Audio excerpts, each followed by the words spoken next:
Number of high-profile arrests and some recent sentencings in your country I wanted to ask you about that have gained international attention. There was a former journalist named Sedef Kabash who was charged with insulting you in tweets.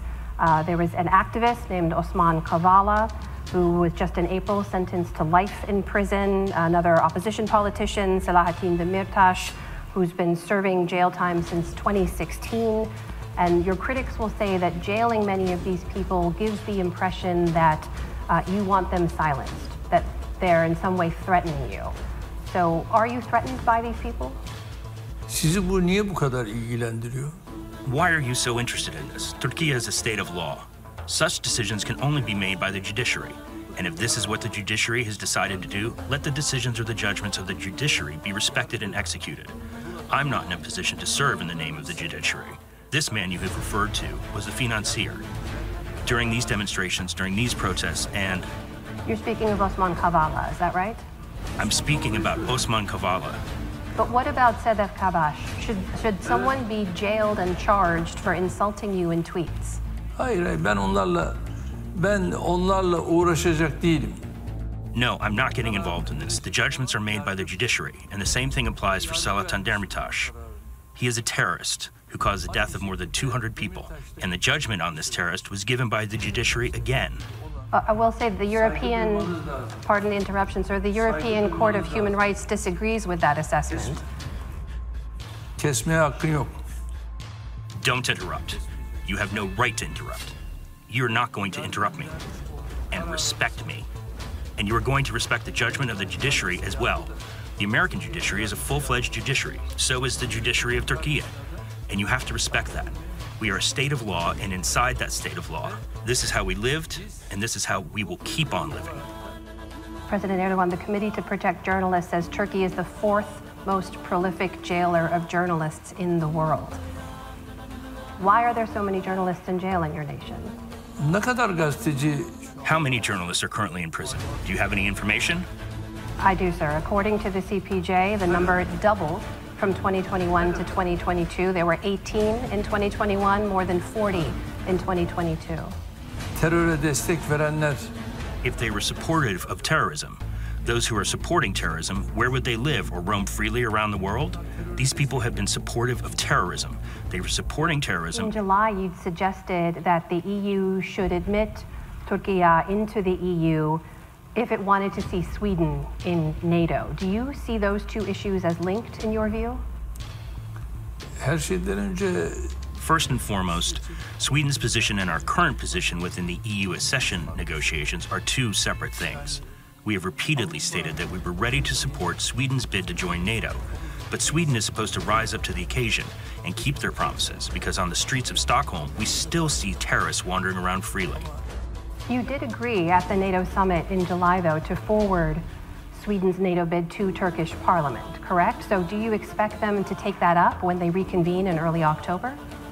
Şu anda bizim... Sweden's bid to join NATO is being assessed by the Turkish Grand National Assembly, and that's where it's going to be eventually ratified. When you say eventually it will be considered, do you think that will happen when they reconvene in early October? When's your expectation of when Parliament will vote on that? Bu Türkiye Büyük Millet Meclisi'nin... This is a part of the agenda of the Turkish Grand National Assembly. The Assembly will see the situation within the framework of its own calendar. This proposal will come to a vote by the parliamentarians. So to be clear, I don't hear you committing that this is something you see them taking up anytime soon.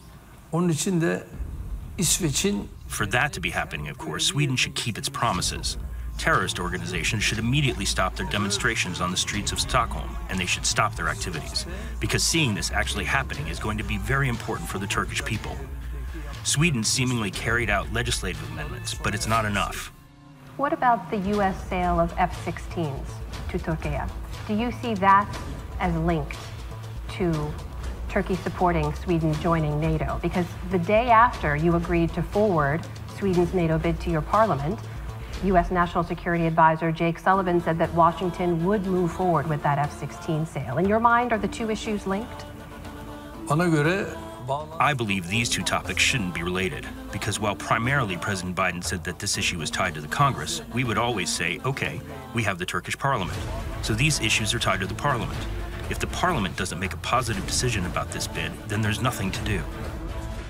As you know, there are skeptics in the U.S. Congress of that F-16 sale. Among them is the chairman of the Senate's powerful Foreign Relations Committee, Senator Bob Menendez.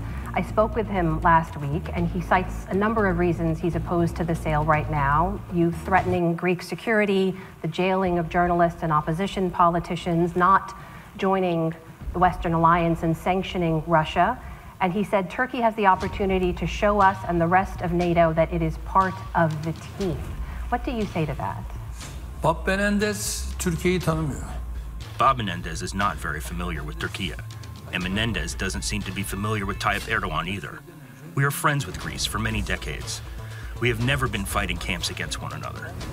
It seems like Menendez has taken a hostile approach to Turkey, and he's trying to pull us toward certain discussions of his choosing. But we are not going to be part of this. Our friendship with Greece is not what they make it out to be. What do you make of the senator's concerns, especially in light of Russia's war in Ukraine, of Turkey not joining in sanctioning Russia to the same degree the NATO alliances and other members of the EU? Biz yani AB üyeleri ne yapıyorsa biz de onu mu yapacağız? Are we supposed to do what the EU members are doing? Turkey has a different position in the world, and the EU member states have their different positions. Russia happens to be one of my closest neighbors, and we have a common history. And similarly, this is how the current process is continuing. We have launched the grain corridor. Altogether, 33 million tons of grain were exported to the rest of the world using the Black Sea. And we didn't do this just because the EU asked us to do so. It was a humanitarian obligation that we assumed. But Moscow did renege on that deal earlier this month, and after your early September meeting with Putin, he didn't agree to renew the grain deal. Can you tell us why that failed? Biz kendilerinden rica ettik ve onlar... We requested this from him, and he said he was going to send 1 more million tons of grain. Do you know when that will happen? Because as we understand, those exports have not restarted. Yani hemen başlayacağını... He said that it was going to be released soon, and we were following the developments. And do you trust him that he'll make good on that pledge? Benim yani güvenmemen için hiçbir sebep yok. I have no reason not to trust them. To the extent the West is reliable, Russia is equally reliable. For the last 50 years, we have been waiting at the doorstep of the EU, and at this moment in time, I trust Russia just as much as I trust the West. And what is that based on? Because there are a number of critics who will look at the leadership of President Putin and say he is not to be trusted, that even continuing to hold back on the grain deal allows him greater leverage for his war in Ukraine. Bunlara katılmıyorum. I don't agree. Half of my natural gas supplies are coming from Russia, which means we have solidarity. We are taking mutual steps forward, and we were cooperating in the field of defense industry as well.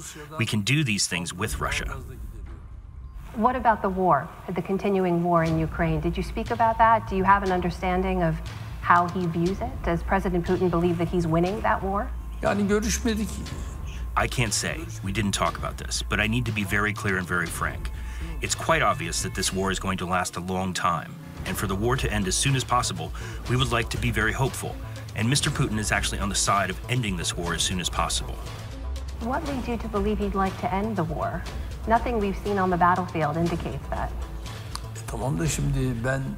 I'm just taking into account the words of the leader, and Mr. Putin is on the side of ending this war as soon as possible. That's what he said, and I believe his remarks. Do you think that Ukraine will be successful in expelling Russia from Ukrainian territory, including Crimea? And is that a goal that you support? Ben 2014'te Back in the year 2014, I had certain discussions and talks with President Putin on Crimea, and I was not successful in my deliberations, and I couldn't make them withdraw from Crimea. And I think it's not going to be possible for the time being either. I think time will only tell. How long do you see this war going, and how do you see it ending? zaman noktasında herhangi bir... It's impossible for me to give you a calendar about when this war will end or how long it will go. Only the leaders of the both parties will be able to tell you.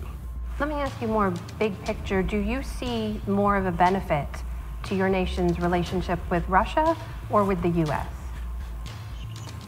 Yani bu soru bir defa This question cannot be asked to a political leader because the way I engage in politics, to the extent possible, is all about establishing contacts with the nations around the world based on a win-win scenario. Just as I have good relations with the US, similarly, I will have good relations with Russia. I will continue to have a relationship with the EU member states based on the same approach as well. Win-win.